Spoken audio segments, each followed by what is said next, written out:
what Kobe did. I mean, we faced each other in Beijing in the Olympics. You guys see the Redeem team. You know, it shows a little bit of that and kind of how he challenged also me and kind of motivated his team by making plays or making a statement.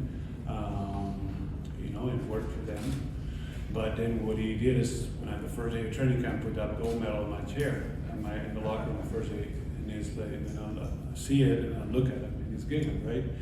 But then he comes to me and says, hey, you know, you lost against the Celtics last June, you lost against us. Let's not make it 3 in a row for you. I'm doing it for you. He was really thinking of me. I mean, you know, he definitely, you know, inspired me, showed me what it took to be, you know, the best player that you could be. The work ethic, the dedication, the mindset going into it. He challenged me to be better, you know, with his actions, with his work, but also he was very, I think, intentional with his actions. You know, and I was all the way in. So I would go as far as he would want me to go, and I wanted to win, and it was some very special time, very special years. He really elevated me, I think, as he did with most of the players that we had. I think all of us. It's just when you're around a player or a person of that caliber that demands excellence of himself and of everybody else. I think that's something that you want to be around. And what I try to do is compliment him, you know, really provide as much as he needed and the team needed at the time. I had to evolve as a player to be better in order to be that second great player of our team.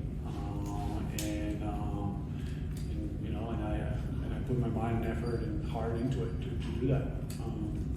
And you know, I think looking back, 3 straight finals, you know, it's not easy to do.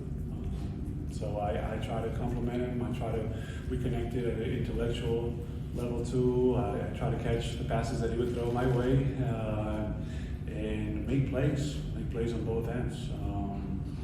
That's what the team needed. That's what he expected of me, and that's what I wanted to provide.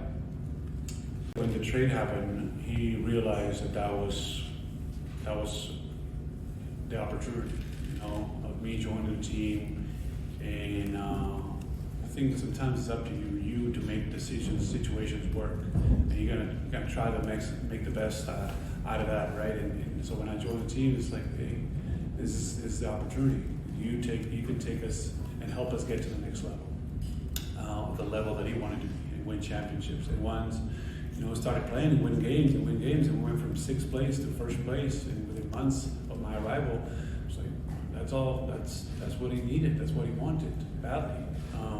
So the way we competed together, the way we understood each other, the way we played on each other, the way we made plays for our teammates, and ultimately translated into 2 championships. You know, I think that earned his respect as a player. But then what I loved, and I don't talk much about it, is what we were able to accomplish in the way we connected off the court. You know, and the relationship and friendship that we developed off the court that he didn't have with many people. It just didn't open that door. He didn't connect that way sometimes with others. Only with his family. So it's just, and that translated into something now beautiful with Vanessa and the girls. So that's important. Last 3, Steve Futter. What you miss Kobe Bryant? Well, it was after the finals. He never approached me that way. It was more the media that made a big deal, you know, about, you know, us and me personally kind of falling short physically from the challenge from the Celtics at the time. And, you know, obviously it hurt. You know, it was painful for us and for me personally to lose those finals, because you never know. You know, I never played a final before. You know, you never know when you're going to play. If you're going to play another one. There's many great players in teams that don't play finals, haven't played finals. So again, it hurt. It was a this opportunity, but it was an opportunity for growth, and we grew. I grew personally. I took it personally.